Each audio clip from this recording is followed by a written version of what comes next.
शीतला माता की पूजा के समय कौन कौन सी जरूरी बातें हैं जो आपको ध्यान रखनी चाहिए। शीतला माता पर जब भी आप जल चढ़ाएं तो उस जल में से उनका बहता हुआ जल अपने लोटे या बर्तन में डालकर घर लेके आना है। यह जल बहुत ही ज़्यादा पवित्र होता है। इसे घर के सभी सदस्यों की आंखों पर लगाना है और थोड़ा सा जल अपने पूरे घर में छिड़काव करना है। इससे घर में शुद्धि होती है और घर की पॉजिटिव एनर्जी बनी रहती है और साथ ही साथ नकारात्मक ऊर्जा भी दूर रहती है। शीतला माता की पूजा के बाद आपको जहाँ पर होली का दहन हुआ है वहाँ की भी पूजा जरूर करनी चाहिए। शीतला माता की पूजा करने के बाद जब आप घर आएँ तो घर में भी आपको पानी रखने वाली जगह पर पूजा करनी चाहिए।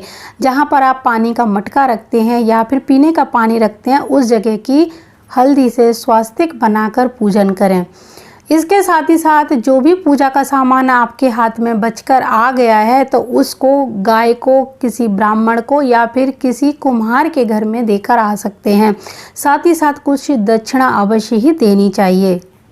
शीतला माता की पूजा करके जब घर आएँ तब आपको अपने घर और दरवाज़ों की सुरक्षा के लिए अपने हाथों की छाप यानी हाथ पे थोड़ा सा घी लगाकर उसकी छाप अपने मुख्य द्वारों पर अवश्य ही लगानी चाहिए। आप रसोई घर के अंदर भी ये छाप लगा सकते हैं।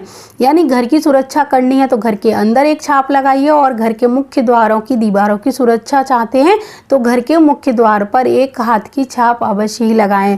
ठंडे व्यंजन परिवार सहित मिलजुल कर खुद खाना है और इस बासोड़ा त्योहार का आनंद लेना है। शीतला अष्टमी की पूजा हमेशा ठंडे वारों में ही की जाती है, जैसे सोमवार, बुधवार और शुक्रवार।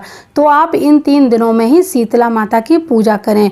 जिन पकवानों का आपने माता को भोग लगाया है उन्हीं को परिवार सहित आपको मिलजुल कर खाना चाहिए और इसके साथ ही साथ आपको नीम के कुछ पत्ते अवश्य ही खाने चाहिए। ऐसा माना जाता है जो लोग इस दिन कुछ नीम के पत्ते खाते हैं वो शीतला के प्रकोप से दूर रहते हैं और उनके पूरी साल रोग मिटे रहते हैं। रोग उनके घर में पनपता नहीं है। तो घर के प्रत्येक सदस्य को थोड़ा थोड़ा नीम का पत्ता अवश्य ही लेना चाहिए।